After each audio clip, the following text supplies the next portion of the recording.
మహబూబ్ నగర్ జిల్లా కేంద్రంలో గత 3 రోజుల నుంచి కల్తీ కల్లు వ్యవహారం కలకలం రేపుతోంది. జిల్లా కేంద్ర సమీపంలోని దొడ్డోనిపల్లి, మోతీనగర్, కోయనగర్ గ్రామాలకు చెందిన వారు కల్లు సేవించిన కొద్దిసేపటికే 10 మంది తీవ్ర అస్వస్థతకు గురయ్యారు. దీంతో ప్రభుత్వ హాస్పిటల్కి తరలించారు. వారిలో ఒకరు చికిత్స పొందుతూ ఉదయం చనిపోయారు. ఈ రోజు మళ్లీ 6 వ్యక్తులు కల్లు తాగి హాస్పిటల్లో చేరారు. వీరిలో 3 పరిస్థితి విషమంగా ఉంది. ఇదే అంశానికి సంబంధించి మరింత సమాచారం మా ప్రతినిధి రహీం అందిస్తారు.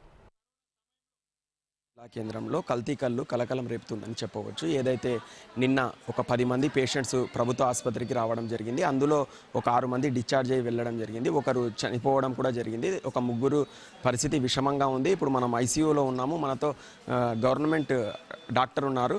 వారిని అడిగి తెలుసుకునే ప్రయత్నం చేద్దాం. ఈరోజు కూడా ఒక 6 కేసులు వచ్చాయి. దాంట్లో 4 ఆడవాళ్ళు, 2 పురుషులు ఉన్నారు. మనతో డాక్టర్ ఉన్నారు. ఒకరి పరిస్థితి విషమంగా ఉంది. ఎలా ఉందో అడిగి తెలుసుకునే ప్రయత్నం చేద్దాం. సార్ చెప్పండి, ఈ విష్ణుప్రసాద్ అనే వ్యక్తికి ఇప్పుడు ఎలా ఉంది? కండిషన్ అనేది చాలా సీరియస్గా ఉంది. ఆయన ఏంటంటే విపరీతమైన జ్వరం రావడం, అట్లనే ఊపిరితిత్తులు అనేవి ఖరాబ్ అయిపోయినాయి. ఊపిరితిత్తులో లంగ్స్లో ఇన్ఫెక్షన్ వచ్చి తన శ్వాస తీసుకోవడానికి చాలా ఇబ్బంది పడ్డాడు. అట్లా అయినప్పుడు నిన్న ఆల్రెడీ చిన్న వెంటిలేటర్ పెట్టాడు, సిప్యాప్ అని అంటారు. వెంటిలేటర్ పెట్టినప్పటికీ కూడా ఆయన ఆక్సిజన్ లెవెల్స్ అనేవి ఇంకా పడిపోవడం వలన కంటిన్యూస్గా ఆక్సిజన్ పడిపోయింది. అండ్ విపరీతమైన జ్వరం వస్తుంది, అసలు తగ్గట్లేదు. అండ్ ఆ జ్వరం అనేది మెదడు కూడా ఎక్కి ఉండొచ్చు. దాని తర్వాత ఇమీడియట్గా సాచురేషన్ అనేది డ్రాప్ అవుతుంటే ఇమీడియట్గా ఊపిరితిత్తులలో గొట్టం వేసి వెంటిలేటర్ కనెక్ట్ చేసుకున్నామండి. సో ప్రజెంట్ అయితే పరిస్థితి మాత్రం చాలా విషమంగా ఉంది. ఇంకా టైం పట్టే అవకాశం ఉంటుంది. ఎప్పుడు కోలుకుంటారో ఇంకా ఇప్పుడే ప్రజెంట్ అయితే చెప్పలేము. దానికి సంబంధించిన ఊపిరితిత్తుకి ఇన్ఫెక్షన్కి సంబంధించిన అన్ని మందులు, అన్ని ఇంజెక్షన్లు, మెదడుకు సంబంధించిన అన్ని ఇంజెక్షన్లు, అతనికి కావాల్సిన అన్ని ట్రీట్మెంట్ వెళ్తుంది ప్రజెంట్. నిన్న చనిపోయిన వ్యక్తి ఎప్పుడు అడ్మిట్ అయ్యాడు? ఎంతసేపు ఉండిపోలేదు? యాక్చువల్ నిన్న అడ్మిట్ అయిన వ్యక్తి నిన్న నైట్, ఈరోజు ఉదయం 1:19 మార్నింగ్ మరణించాడండి. అతని పరిస్థితి చాలా విషమంగా ఉండేసరికి కూడా సిటీ బ్రెయిన్ తీపించినాం. ఆయన అన్ని ఇన్వెస్టిగేషన్స్ అయిపోయిన తర్వాత కూడా ఆయన కనీసం కారణం ఏంటిదో కూడా ఏం తెలియలేదు. సడన్గా సీరియస్ అయిపోయారు. అతనికి కూడా ఊపిరితిత్తులు గొట్టం వేసి వెంటిలేటర్ కనెక్ట్ చేసుకున్నాము. ఆయన ఎంత సిపిఆర్ చేసినా కూడా అతను బయటికి మాత్రం ఏం రాలేకపోయాడు.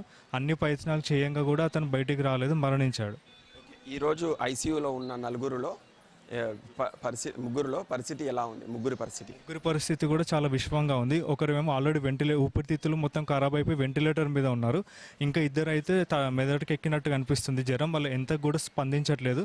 వాళ్ళ మెదడులో నరాలు ఏమైనా దెబ్బతిని ఉండొచ్చు. దానికి సంబంధించిన అన్ని పరీక్షలు కూడా ఇప్పుడు ఆల్రెడీ చేస్తున్నామండి. దానికి సంబంధించిన అన్ని ట్రీట్మెంట్ కూడా వెళ్తుంది. ఇంకా వెన్నుపూస నుంచి నీరు తీసి దాంట్లో ఏమైనా ఇన్ఫెక్షన్ అయిందా అని దాన్ని కూడా ఇంకా పరీక్షలు ఫర్దర్గా మేము ఇవాల్యుయేట్ చేస్తున్నాము. కళ్ళులో ఏది ఎక్కువ అవుతే ఈ యొక్క సమస్య రావడం జరుగుతుంది? కళ్ళులో చాలా రకాల కల్తీలు జరుగుతూ ఉంటాయండి. దాంట్లో క్లోరాల్ హైడ్రేట్ అని ఇంకా వేరే రకాల కెమికల్స్ అన్నీ కలపడం వలన విషమంగా అవుతుంది. మెయిన్గా అయితే క్లోరాల్ హైడ్రేట్ అనేది ఎక్కువ కలపడం వలన అండ్ అట్లనే ఇది మెదడుని డ్యామేజ్ చేసేటటువంటి రసాయనాలు కలపడం వలన అట్లా అవుతూ ఉంటుంది.